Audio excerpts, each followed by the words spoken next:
Imagine, if you will, a world where every action, every deed, and every intention is fueled by pure, unadulterated kindness.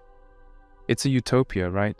Where benevolence reigns supreme and every face you meet beams with warmth and compassion. It's an appealing image, one that seems almost surreal in the hustle and bustle of our modern world. But here's a radical thought. What if this overwhelming kindness, unchecked and unbounded, was the very thing that crumbled the foundations of this paradise? Kindness, in its essence, is a universally valued virtue.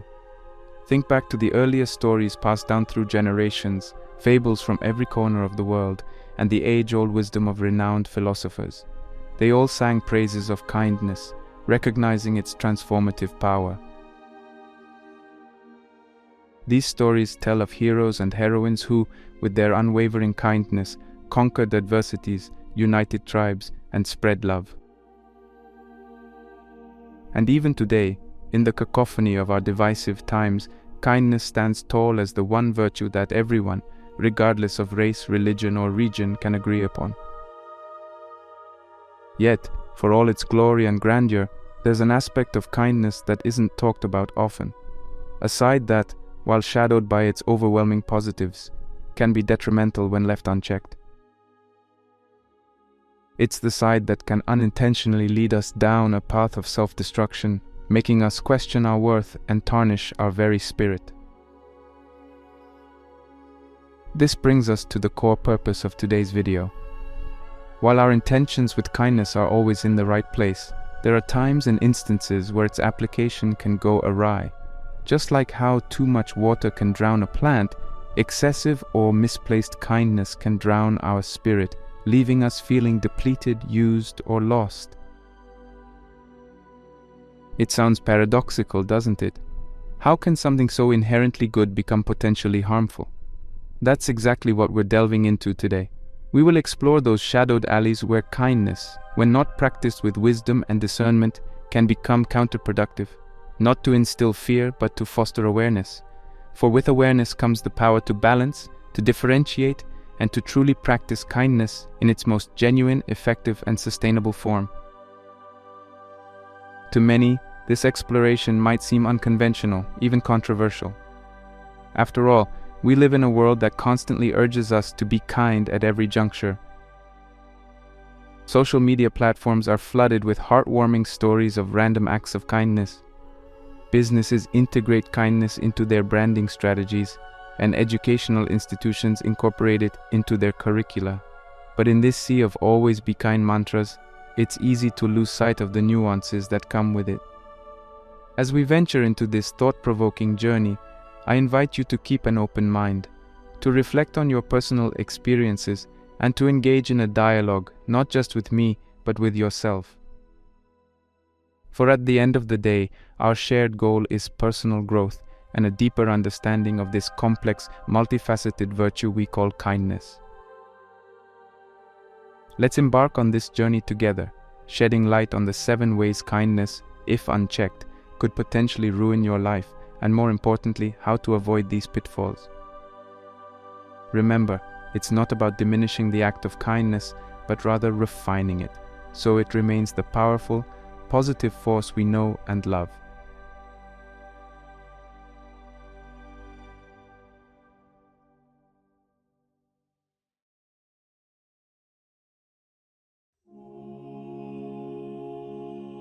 The good intentions behind people-pleasing. We've all been there at some point or another. A friend asks for a favor when we're already stretched thin.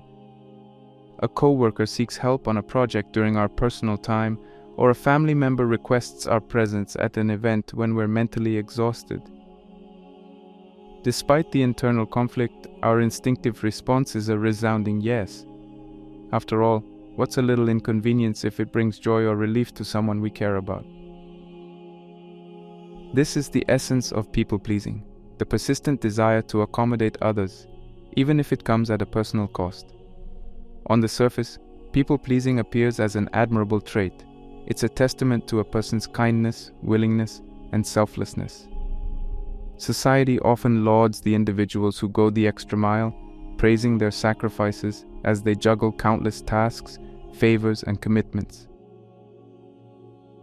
But beneath this veneer of commendation lies a deeper, more intricate web of emotions and consequences that many fail to recognize until they're deeply entangled.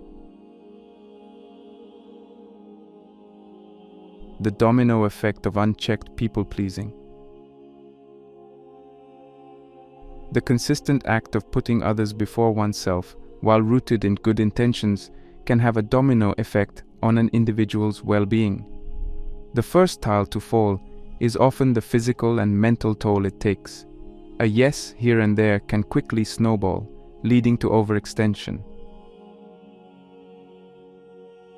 The late nights, the missed self-care routines, the constant juggling, it all accumulates. Before one realizes, burnout sets in. The signs can be subtle: persistent fatigue, mood swings, and a growing sense of detachment from one's passions and hobbies. But burnout is just the beginning. As one continues to prioritize others, resentment starts brewing. It's a natural, albeit uncomfortable, emotion that emerges when personal boundaries are persistently crossed. The mind begins to wonder, why am I always the one making sacrifices? Or does anyone recognize the efforts I put in? This resentment, if left unchecked, can strain relationships, ironically defeating the purpose of people-pleasing in the first place. Perhaps the most profound casualty of unchecked people-pleasing, however, is the loss of personal identity. When one is constantly molding themselves to fit the needs, desires, and expectations of others, they start losing touch with who they truly are. Interests become aligned with those of peers. Opinions sway based on popular consensus.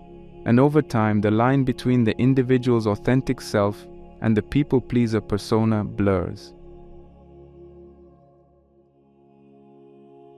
Recognizing the potential pitfalls of excessive people-pleasing is the first step towards reclaiming one's autonomy. But understanding the problem is only half the battle. Implementing solutions is where the real challenge lies. The primary weapon in one's arsenal against unchecked people-pleasing is setting healthy boundaries. It's essential to remember that boundaries aren't barriers. They're guidelines that help define one's personal space, limits, and values. By establishing what's acceptable and what's not, one can begin to navigate social interactions without losing themselves in the process. However, setting boundaries means little if one cannot communicate them effectively. This brings us to perhaps the most potent two-letter word in the English language: no. Saying no isn't a rejection of the person or their request. It's a declaration of self-respect. It's an acknowledgement that while one might wish to help or participate, current circumstances or well-being don't permit it. Of course, asserting boundaries and declining requests can induce guilt, especially for seasoned people-pleasers. It's crucial to remember that saying no doesn't diminish one's kindness or value. On the contrary, by preserving one's well-being, they're better equipped to help and support others genuinely and wholeheartedly when the situation allows. In the grand tapestry of human interactions, kindness and the desire to please are threads that add vibrancy and warmth. However, like any intricate design, balance is key.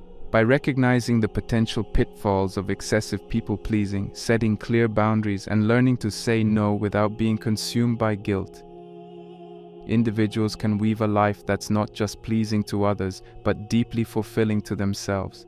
After all, true kindness begins with being kind to oneself.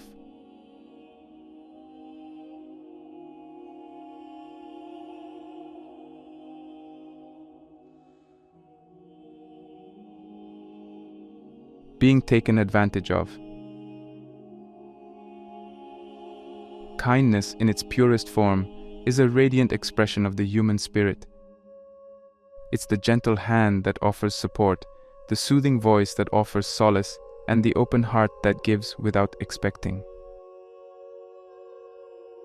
However, this very openness, when not tempered with discernment, can make one susceptible to the manipulations of those with less than honorable intentions. While it's a painful notion to consider, not every hand extended in response to our kindness is looking for a heartfelt connection. Some are merely seeking to take. In many instances, it starts subtly. It could be a colleague always expecting help but never being there when the tables turn. Or a friend who frequently borrows, be it money or possessions, with a list of excuses instead of returns. Maybe it's a partner who constantly demands emotional support but rarely reciprocates. Over time, these repeated instances evolve from isolated incidents to a pattern that exploits one's kindness and generosity. The repercussions of consistently being taken advantage of are multifaceted. On the surface, there's the obvious emotional drain. Each act of unreciprocated kindness, each broken promise, and every thankless favor chips away at one's emotional reservoir. The once boundless energy and enthusiasm for helping others slowly wanes, replaced by a growing sense of cynicism and guardedness. Beyond the emotional toll, there's the tangible depletion of resources. Time, money, and sometimes even physical well-being are sacrificed in the service of those who exploit. These repeated sacrifices can lead to tangible setbacks, be it in personal goals, financial stability, or career progression. But perhaps the most insidious consequence is the erosion of self-worth. When one's kindness is repeatedly exploited, it can lead to a barrage of self-questioning. Thoughts such as, "Am I not worth the respect? Why do I always end up being used?" Or, "Is there something wrong with me?" can plague the mind. This internal dialogue can steadily diminish one's self-esteem, casting a shadow on the very trait, kindness, that should be a source of pride. So how does one protect themselves from falling into the snares of exploitation while retaining their genuine desire to be kind? The journey begins with awareness and recognition. It's vital to be alert to the signs of manipulative behavior. These can manifest as guilt-tripping, playing the victim card, offering hollow promises, or frequently shifting goalposts. By being attuned to these behaviors, one can discern genuine requests for help from manipulative ploys. Yet, awareness is only the starting point. What follows is the need for discernment in relationships. It's essential to periodically evaluate one's relationships, separating the wheat from the chaff. Recognizing those who value and reciprocate kindness from those who merely take can be illuminating. It doesn't necessarily mean cutting ties immediately, but adjusting the level of generosity and openness based on the nature of the relationship. An essential tool in this journey of discernment is open communication. If a pattern of exploitation is identified, address it. Sometimes, it's a mere lack of awareness on the other person's part, and an open conversation can reset the dynamics of the relationship. At the heart of avoiding exploitation while being kind is the fusion of kindness with wisdom. Kindness need not be blind. It can be, and should be, practiced with open eyes and an alert mind. By integrating awareness, discernment, and open communication into one's approach towards kindness, one can not only guard against exploitation, but also ensure that their acts of generosity are directed towards those who truly value and appreciate them. In the end, being kind doesn't mean one should be an open book with pages ready to be torn. Instead, think of oneself as a well-curated library, open to all but with clear rules, ensuring that the knowledge and generosity within are respected, valued, and reciprocated.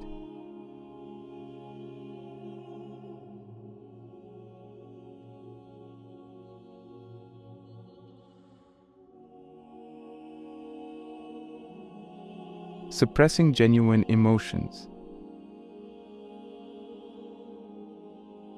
In a world that often emphasizes positivity and the power of a sunny disposition, there's an unsaid pressure to always present our best, most gracious selves. This idea is especially true for individuals with a kind-hearted nature. Whether it's in the face of criticism, in response to hurtful comments, or even during personal upheavals, there's a silent expectation to maintain a composed, kind facade. This always happy or always understanding demeanor, while commendable in many situations, can become a double-edged sword if it leads to the consistent suppression of genuine emotions. For many, wearing this mask starts as a protective mechanism. It's simpler to smile through the pain or to laugh off a hurtful comment than to confront it head-on, risking conflict or discomfort. Over time, this mask solidifies, becoming an intrinsic part of one's identity. What was once a conscious choice slowly morphs into an involuntary reflex. Emotions in their rawest form are our mind's way of communicating with us. They are signals, indicating our well-being, our needs, and our boundaries. When we consistently suppress these signals, especially the ones deemed negative, such as anger, sadness, or hurt, we're essentially muting this internal communication. The repercussions of this emotional suppression are manifold. On a physiological level, bottled emotions can lead to increased stress. The body and mind, in their attempt to keep these emotions under wraps, expend significant energy, leading to fatigue, restlessness, and even somatic symptoms like headaches or digestive issues. The mental toll is even more pronounced. Emotions, when not expressed or processed, don't simply vanish. They simmer beneath the surface, and over time can lead to a range of mental health issues, from anxiety and depression to a pervasive feeling of emptiness. This consistent suppression can also result in emotional outbursts, where the pent-up feelings explode in situations unrelated to the original cause. However, perhaps the most profound consequence of this suppression is its impact on relationships. Genuine, deep connections are built on authenticity. When one constantly hides behind the mask of perpetual kindness, they prevent others from seeing, understanding, and connecting with their true selves. This lack of authenticity can stifle the depth of relationships, rendering them superficial. Breaking free from the shackles of suppressed emotions begins with acknowledgement. It's crucial to recognize and accept that it's natural, and in fact healthy, to feel a spectrum of emotions. Not every situation warrants a smile, and not every comment should be laughed off. To navigate this emotional landscape, communication becomes the guiding star. Instead of masking feelings, express them. This doesn't mean venting out anger uncontrollably or drowning others in our sorrows. It's about conveying feelings in a measured, constructive manner. For instance, if a friend's comment hurts, instead of suppressing the hurt, one could say, "I value our relationship, and that comment made me feel hurt. Can we discuss it?" Practicing emotional intelligence goes hand in hand with open communication. Emotional intelligence allows us to not only recognize and understand our emotions, but also to manage and express them appropriately. It provides the tools to convey feelings without causing harm, ensuring that the message is understood and not just heard. An essential aspect of this journey is to surround oneself with supportive individuals who value emotional honesty. Seek out friends, family, or even support groups that encourage genuine expression and create a safe space for open dialogue. In essence, the journey away from suppressing genuine emotions is a journey towards authenticity. It's about embracing the entirety of the human experience, the highs and the lows, the joys and the sorrows. By communicating feelings honestly and practicing emotional intelligence, one can not only foster better mental and emotional well-being, but also cultivate relationships that are rooted in genuine understanding and deep connection. Remember, true kindness isn't just about being kind to others. It's equally about being kind to oneself, and part of this kindness is allowing oneself the freedom to feel, to express, and to be truly wholly human.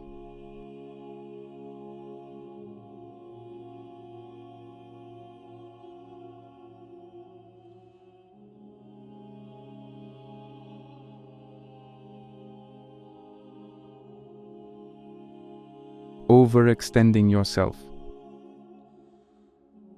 The human spirit, in its noblest manifestations, often seeks to transcend its boundaries, pushing the envelope of what's possible. This sentiment is particularly amplified in kind-hearted individuals. Driven by an intrinsic desire to assist, uplift, and make a difference, they frequently find themselves volunteering for tasks, offering help, or taking on responsibilities even when their plates are already brimming. While the intent behind these actions is undoubtedly pure, the act of consistently overextending oneself can lead to unintended and often adverse consequences. The scenario is all too common. A colleague asks for help on a project when you're already swamped with your tasks. A friend requests a favor when you've barely had a moment for yourself. In these situations, the immediate impulse for many is to say yes, driven by the desire to be kind, to be seen as reliable, or simply because turning someone down feels uncomfortable. Consistently overextending oneself is akin to continuously drawing from a well without allowing it to replenish. The immediate effects might not be noticeable, but over time, the signs of depletion become evident. Physically, the strain manifests as fatigue. The body, in its attempt to keep up with the ever-increasing demands, starts to wear out. Sleep patterns can get disrupted, energy levels drop, and there's a general sense of being run down. Mentally, the toll is twofold. Productivity, for one, takes a hit. As tasks pile up and responsibilities mount, the ability to focus and deliver effectively diminishes. Quality often gets compromised in the race to meet quantity. Furthermore, the continuous cycle of taking on more than one can handle and then struggling to keep up can lead to feelings of inadequacy and decreased self-worth. Over time, the initial joy derived from helping and being of service morphs into resentment. This resentment can be directed towards the very people one is helping, or even towards oneself for not setting boundaries. It's a perplexing emotional state, being resentful for actions driven by one's intrinsic kindness. Preventing this cycle of overextension begins with a crucial realization: recognizing one's limits. This doesn't equate to admitting inadequacy or lack of capability. Instead, it's about understanding that, like every resource, one's energy, time, and capabilities are finite. And to be of service in the long run, one needs to allocate these resources judiciously. The practice of self-awareness plays a pivotal role here. Regularly check in with yourself, assess your energy levels, gauge your mood, and evaluate your workload. If you find yourself consistently fatigued, overwhelmed, or irritable, it's a signal that you might be stretching yourself too thin. Coupled with self-awareness is the art of saying no. Declining a request or turning down an offer doesn't diminish one's kindness or value. It merely signifies a momentary pause, ensuring that when one does say yes, they can do so wholeheartedly and effectively. Another essential facet in this journey is self-care. Prioritize activities and practices that replenish your energy and spirit. Whether it's a hobby, meditation, exercise, or simply taking breaks, ensure that you're carving out time for rejuvenation. Remember, you can't pour from an empty cup. The crux of the matter is this: kindness, while a profound virtue, must be practiced in moderation, not in terms of how frequently one is kind, but in understanding when to offer help and when to step back. It's a delicate dance between generosity and self-preservation. In the end, the goal isn't to limit one's kindness, but to ensure its sustainability. By recognizing limits, practicing self-awareness, and prioritizing self-care, one can strike a balance, ensuring that their acts of kindness are not just fleeting gestures but lifelong commitments.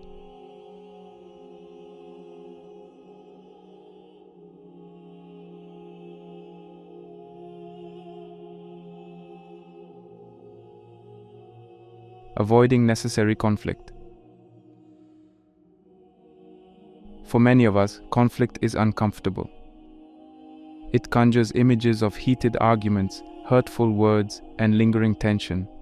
Thus, it's no surprise that a significant number of people, especially those with a naturally kind disposition, seek to avoid it at all costs. In a bid to maintain harmony and ensure that no feathers are ruffled, these individuals often steer clear of confrontations, dodge difficult conversations, or even silently bear injustices. The intent is pure, to avoid causing pain or disturbance. But what if, in the quest for perpetual peace, one is inadvertently paying a silent and hefty price? When conflicts are consistently avoided, the issues that warranted them don't magically disappear. Instead, they go underground, forming subtle undercurrents that influence interactions, decisions, and feelings. One of the most tangible effects of avoiding necessary conflict is the accumulation of unresolved issues. Think of these as invisible barriers. While they might not be immediately evident, they impede genuine connection and understanding.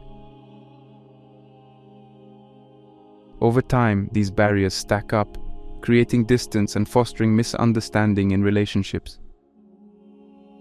Furthermore, the atmosphere becomes thick with tension.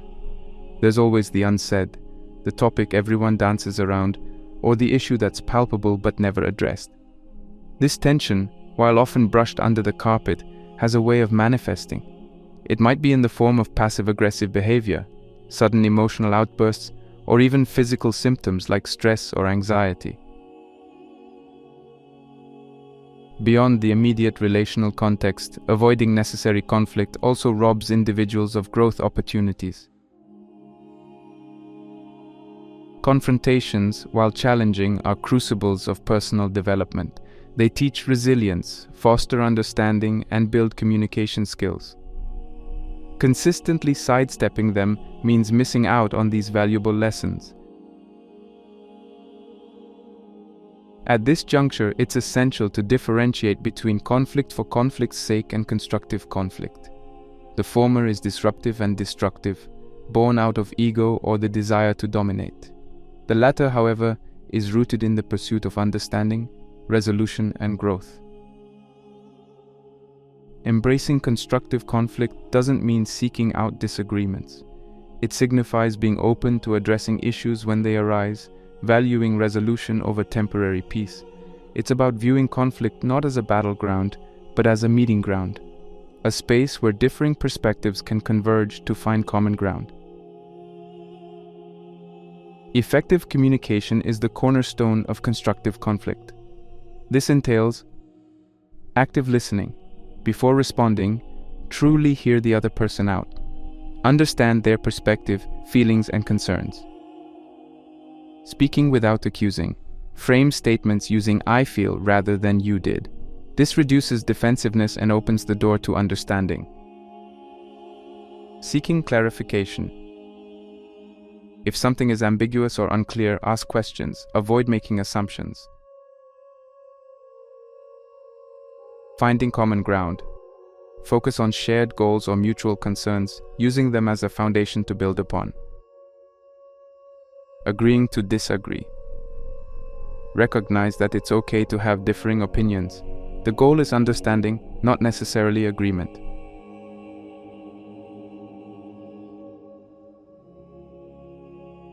Avoiding the storm might prevent immediate discomfort, but it often leads to long-term turbulence.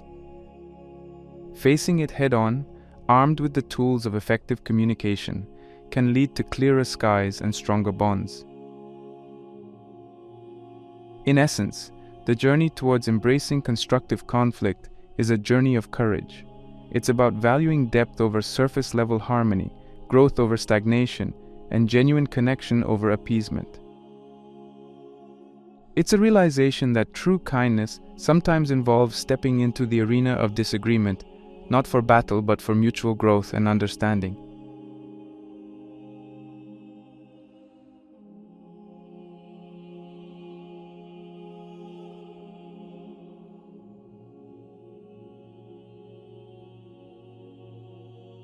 Diminishing your self-worth. In many cultural narratives, the act of selflessness stands as a pinnacle of virtue. We hear tales of heroes sacrificing their desires for the greater good, of individuals putting others before themselves, and of acts of kindness that know no bounds. At its core, this virtue stems from a genuine love for humanity and a desire to create positive change. However, when consistently practiced without a parallel focus on oneself, this selflessness can lead to the inadvertent erosion of one's self-worth. When one constantly prioritizes others, a subtle message begins to embed itself in the psyche, that others' needs, feelings, and desires hold more weight than one's own. Over time, this belief solidifies, leading to a myriad of adverse consequences. Low self-esteem stands out as a primary fallout. If you constantly sideline your desires and aspirations, you start questioning your worth. A persistent feeling of being less than or not good enough takes root. This isn't just a fleeting emotion, it influences decisions, actions, and relationships. Feeling undervalued becomes a natural byproduct. In interactions, you might feel as though your opinions don't matter or that your contributions are insignificant. This perception isn't always rooted in reality, but a consequence of the internal narrative you've crafted. Further, the diminishing sense of self-worth manifests in missed opportunities.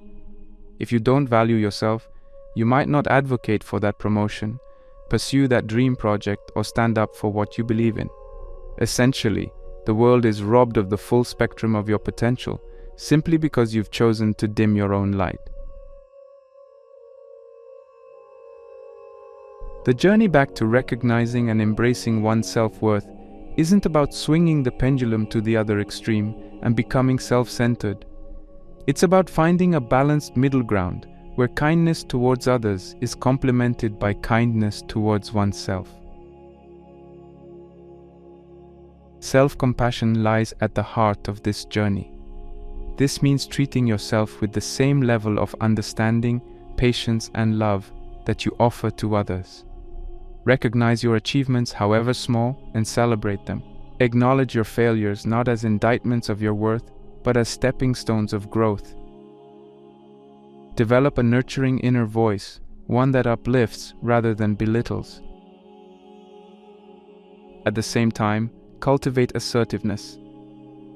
Being assertive isn't about being aggressive or domineering. It's about expressing your needs, feelings, and boundaries in a respectful yet firm manner. Assertiveness training or workshops can be instrumental in honing this skill. Here are steps to integrate self-compassion and assertiveness into your life. Regular self-reflection. Dedicate time to introspect. Understand your needs, aspirations, and feelings. Validate them. Positive self-talk. Challenge and replace negative beliefs about yourself with uplifting affirmations. Set boundaries.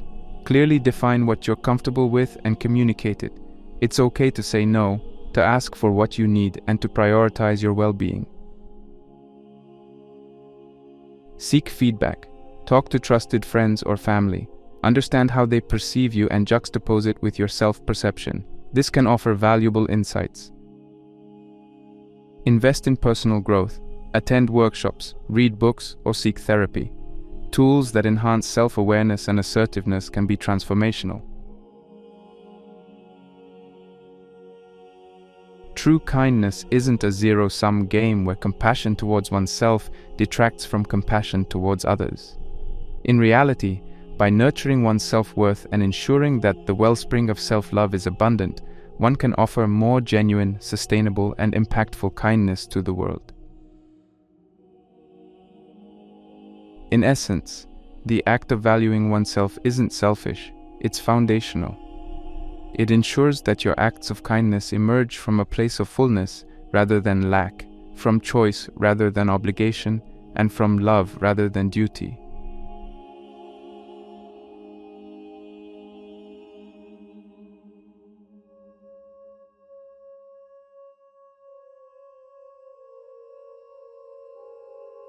Misunderstanding of kindness. Across cultures and histories, kindness has been painted with broad strokes on the canvas of human virtues. However, somewhere along the lines of translation and interpretation, its essence has been oversimplified, and a few myths have emerged.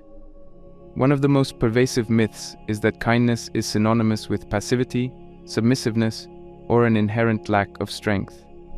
This misconception can be traced back to numerous sources. From folklore tales where the kind-hearted protagonist is often portrayed as docile and submissive to societal norms that might associate gentleness with weakness. The truth, however, is far more nuanced. The ramifications of misconstrued kindness, operating under the belief that kindness equates to perpetual passivity, can lead to a host of challenges. For one, constantly yielding, acquiescing, or suppressing one's voice can result in others perceiving you as indecisive or weak. This perception, even if unfounded, can have tangible implications, especially in settings like workplaces where decisiveness and strength are valued. Moreover, the act of constantly sidelining one's desires or opinions in the name of kindness can be misinterpreted. Colleagues might misconstrue it as a lack of conviction or passion. Friends might interpret it as disinterest. In relationships, it might be seen as indifference. The ripple effect of this misunderstanding can lead to reduced opportunities, strained relationships, and a diminished sense of self-worth. The crux of the issue here is not the act of kindness itself, but the flawed understanding and application of it.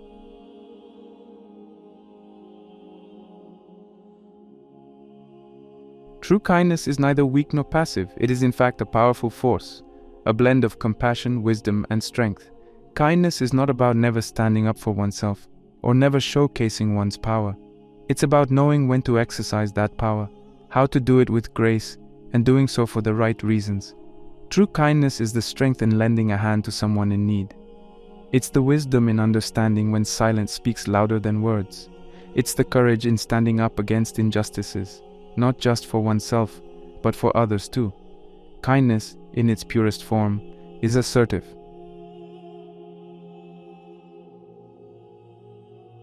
Here are ways to practice assertive kindness. 1. Educate yourself.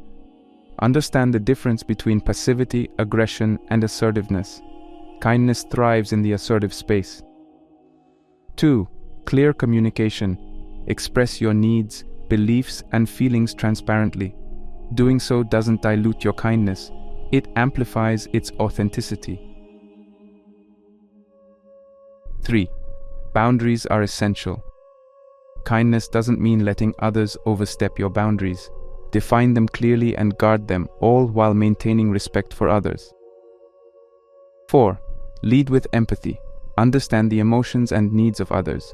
This will help in navigating situations with both kindness and assertiveness. 5. Seek role models. Identify figures in your life or history who epitomize assertive kindness. Analyze their actions and learn. It's high time the narrative around kindness evolves. Kindness is not the opposite of strength, it's a complement. A kind individual can be a formidable leader, a decisive manager, and a passionate advocate. They wield their strength not like a sledgehammer, but like a scalpel, precise, effective, and with care. In closing, embracing the true essence of kindness is about discarding outdated, one-dimensional notions and recognizing its multifaceted nature. It's about understanding that at the heart of every genuinely kind act is not weakness, but a reservoir of strength and wisdom.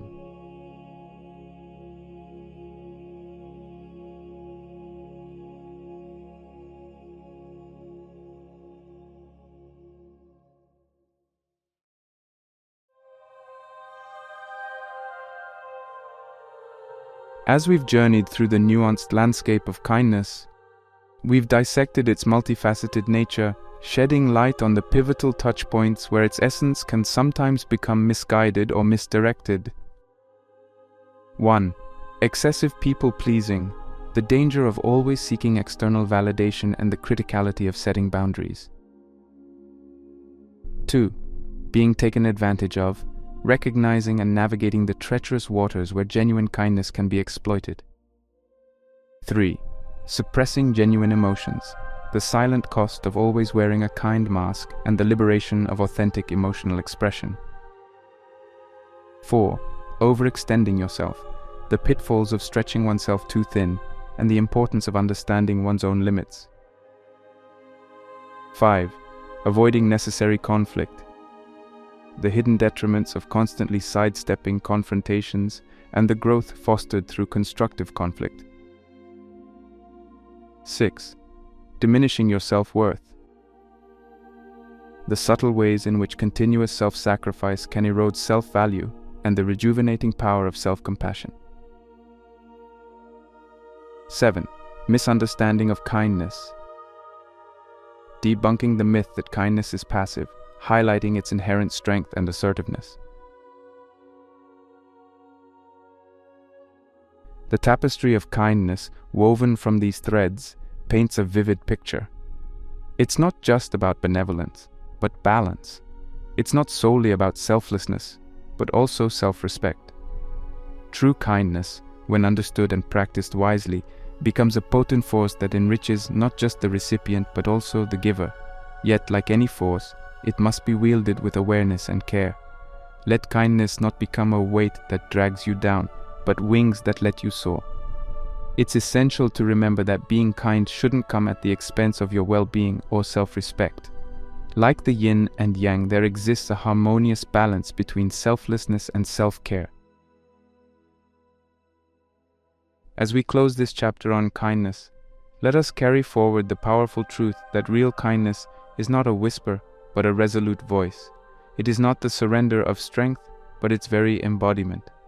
True kindness is the courage to uphold boundaries while opening your heart, the fortitude to stand firm in your values while extending a helping hand, and the bravery to be compassionate without losing sight of your worth.